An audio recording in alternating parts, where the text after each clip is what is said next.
Hello. About 70-odd years ago, the American humorist and poet Ogden Nash wrote something that I think is really rather profound. Certainly when you consider the situation we find ourselves in today. He said, here we are, several billion of us, all crowded together into our global concentration camp for the duration of, well, for heaven knows how long. How are we going to survive? Well, solemnity certainly isn't the answer, any more than witless, irresponsible frivolity is.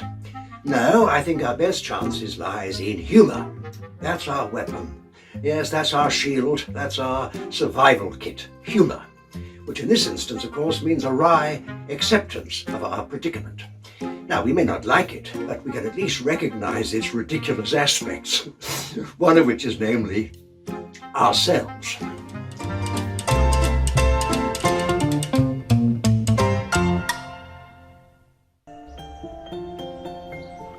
You know, I've been out of work now for, let me see. Well, our Maureen's 13 and our Rupert's just 3. So I've been out of work now for, oh, no, much more than that. I mean, I've been out of work since, well, how old is the cat? No, it can't be. Well, it must be. It will be, and yet... Have I ever worked? Oh, dear God, I forget.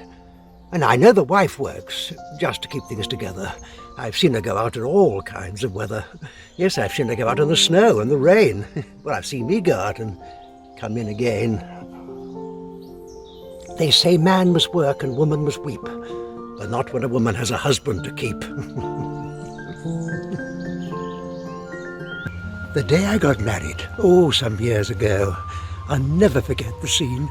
Me and Jim Lowe married Maury and Flo, who were twin sisters and always had been. We got married all right at 2:15, but somehow we must have got mixed. For Jim said, have you married mine? I said, oh, never mind, let's get the blessed thing fixed. He said, have you married Flo? I said, Flo, I don't know, but what if I have? You've got one. He said, I wanted Flo. I said, oh, is that so? Well, your only chance is just gone. He said, did you know you'd married Flo? I said, no, I don't know that I knew. He said, you just married mine, she's worth £10,000. I said, oh, never mind, she'll do. I suffer from colds, and it makes me quite deaf, and then I can't hear what you say. A fellow once asked if I wanted a drink, and I heard that with a cold, by the way. As we sat drinking, we got chatting of girls we had known, and I described a sweet girl dressed in red. My description was good, and my pal went half mad. It was the girl he was going to wed. He said, I'll punch your head. I said, whose? I said, yours. I said, mine. He said, yes. I said, oh. He said, you want to fight? I said, who? I said, you. I said, me. He said, yes. I said, no. We then got to words. He said, you're a cad. I said, a cad. He said, yes. I said, who? He said, who? I said, yes. He said, you. I said, oh, well then, of course. I knew.